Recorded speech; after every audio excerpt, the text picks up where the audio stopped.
small step for man, one giant leap for mankind.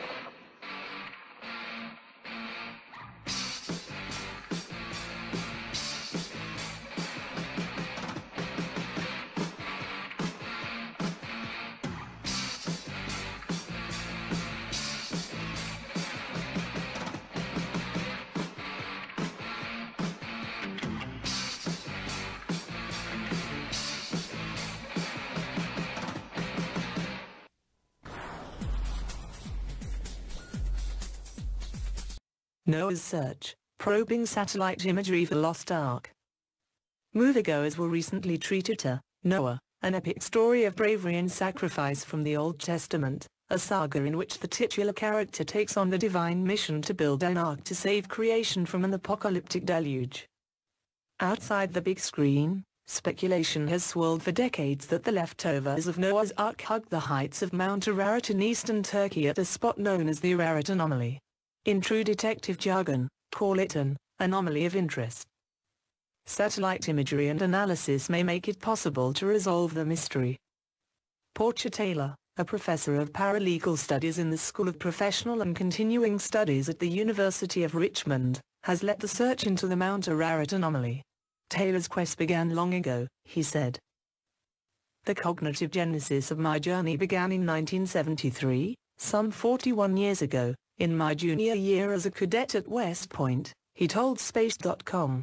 Back then, Taylor came across credible rumors, ricocheting off the walls of the academy that a CIA spy satellite had accidentally imaged what appeared to be the bow of a ship sticking up out of the ice cap on Mount Ararat, Taylor said.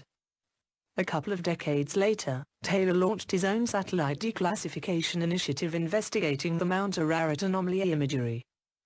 Drawing on his 21 years of armchair sleuthing, Taylor has given unclassified presentations at the Pentagon and the U.S. Naval Surface Warfare Center. Along the way, he declared victory in convincing the Defense Intelligence Agency in 1995 to declassify 5 1949 U.S. Air Force aerial photos of Mt.Ararat. Additionally, thanks to Taylor's invitations, a number of experts over the years have performed analyses of the satellite imagery, which thankfully tempered my zeal as an amateur, Taylor said. So in this day and age, why continue the journey? The wealth of information provided by Digital Globe's satellite imagery keeps Taylor going, he said. My ultimate goal has always been that my acquisition over the years of progressively higher and higher resolution satellite imagery from Digital Globe of the anomaly might definitively change the anomaly into a known entity, either something geological or perhaps something of biblical proportions, Taylor said. Digital Globe's new and powerful Worldview 3 spacecraft is slated for launch from California's Vandenberg Air Force Base in summer 2014.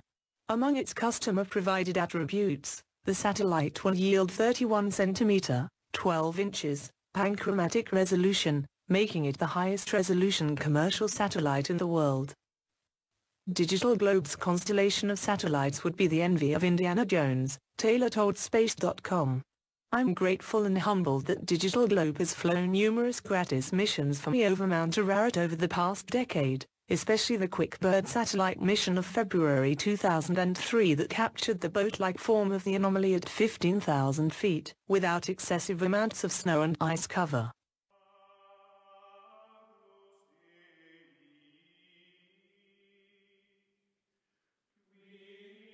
And Lamech lived 182 years and begat a son, and he called his name Noah, saying, This same shall comfort us concerning our work and toil of our hands, because of the ground which the Lord hath cursed. And Lamech lived after he begat Noah 595 years, and begat sons and daughters. And all the days of Lamech were 777 years, and he died. And Noah was 500 years old. And Noah begat Shem, Ham, and Japheth.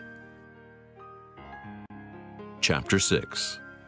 And it came to pass, when men began to multiply on the face of the earth, and daughters were born unto them, that the sons of God saw the daughters of men, that they were fair, and they took them wives of all which they chose. And the Lord said, My spirit shall not always strive with man, for that he also is flesh, yet his days shall be 120 years. There were giants in the earth in those days, and also after that, when the sons of God came in unto the daughters of men, and they bare children to them, the same became mighty men, which were of old men of renown. And God saw that the wickedness of man was great in the earth, and that every imagination of the thoughts of his heart was only evil continually. And it repented the Lord that he had made man on the earth, and it grieved him at his heart. And the Lord said, I will destroy man, whom I have created from the face of the earth, both man and beast, and the creeping thing, and the fowls of the air, for it repenteth me that I have made them. But Noah found grace in the eyes of the Lord. These are the generations of Noah. Noah was a just man, and perfect in his generations, and Noah walked with God.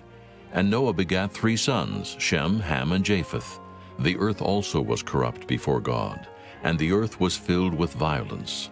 And God looked upon the earth, and behold, it was corrupt, for all flesh had corrupted his way upon the earth. And God said unto Noah, The end of all flesh is come before me, for the earth is filled with violence through them. And behold, I will destroy them with the earth. Make thee an ark of gopher wood. Room shalt thou make in the ark, and shalt pitch it within and without with pitch. And this is the fashion which thou shalt make it of. The length of the ark shall be 300 cubits, the breadth of it 50 cubits, and the height of it 30 cubits. A window shalt thou make to the ark, and in a cubit shalt thou finish it above. And the door of the ark shalt thou set in the side thereof. With lower, second, and third stories shalt thou make it. And behold, I, even I, do bring a flood of waters upon the earth, to destroy all flesh, wherein is the breath of life from under heaven, and everything that is in the earth shall die. But with thee will I establish my covenant, and thou shalt come into the ark, thou and thy sons, and thy wife, and thy sons' wives with thee. And of every living thing of all flesh, 2 of every sort shalt thou bring into the ark, to keep them alive with thee. They shall be male and female. Of fowls after their kind, and of cattle after their kind, of every creeping thing of the earth after his kind, 2 of every sort shall come unto thee, to keep them alive. And take thou unto thee of all food that is eaten, and thou shalt gather it to thee, and it shall be for food for thee and for them. Thus did Noah, according to all that God commanded him, so did he. Chapter 7. And the Lord said unto Noah, Come thou and all thy house into the ark, for thee have I seen righteous before me in this generation. Of every clean beast thou shalt take to thee by 7s, the male and his female, and of beasts that are not clean by 2, the male and his female. Of fowls also of the air by 7s, the male and the female, to keep seed alive upon the face of all the earth. For yet 7 days, and I will cause it to rain upon the earth 40 days and 40 nights, and every living substance that I have made will I destroy from off the face of the earth. And Noah did according unto all that the Lord had commanded him. And Noah was 600 years old when the flood of waters was upon the earth. And Noah went in, and his sons, and his wife, and his sons' wives with him into the ark, because of the waters of the flood. Of clean beasts, and of beasts that are not clean, and of fowls, and of everything that creepeth upon the earth, there went in 2 and 2 unto Noah into the ark, the male and the female, as God had commanded Noah. And it came to pass after 7 days, that the waters of the flood were upon the earth. In the 600th year of Noah's life, in the 2nd month, the 17th day of the month, the same day were all the fountains of the great deep broken up, and the windows of heaven were opened, and the rain was upon the earth 40 days and 40 nights. In the selfsame day entered Noah, and Shem, and Ham, and Japheth, the sons of Noah, and Noah's wife, and the 3 wives of his sons with them into the ark. They and every beast after his kind, and all the cattle after their kind, and every creeping thing that creepeth upon the earth after his kind, and every fowl after his kind, every bird of every sort. And they went in unto Noah into the ark, 2 and 2 of all flesh, wherein is the breath of life. And they that went in male and female of all flesh, as God had commanded him. And the Lord shut him in. And the flood was 40 days upon the earth, and the waters increased, and bare up the ark, and it was lift up above the earth. And the waters prevailed, and were increased greatly upon the earth. And the ark went upon the face of the waters. And the waters prevailed exceedingly upon the earth. And all the high hills that were under the whole heaven were covered. 15 cubits upward did the waters prevail, and the mountains were covered. And all flesh died that moved upon the earth, both of fowl, and of cattle, and of beast, and of every creeping thing that creepeth upon the earth, and every man. All in whose nostrils was the breath of life, of all that was in the dry land, died.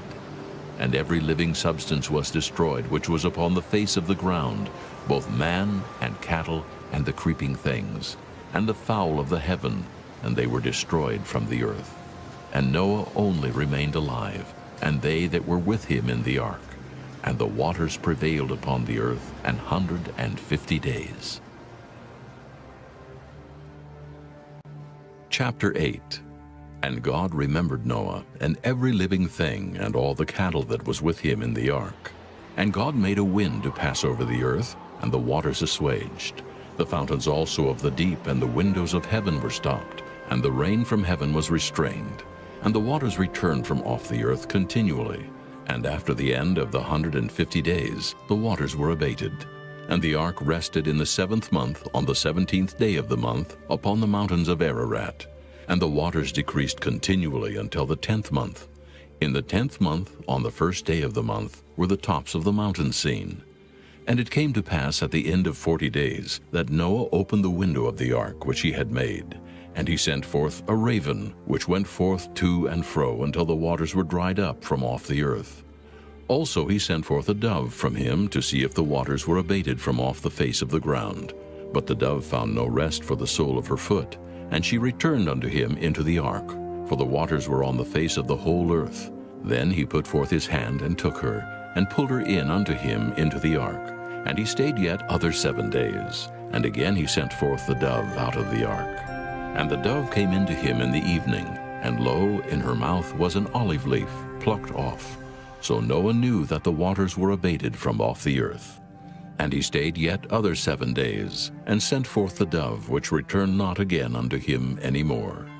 And it came to pass in the 601st year, in the 1st month, the 1st day of the month, the waters were dried up from off the earth.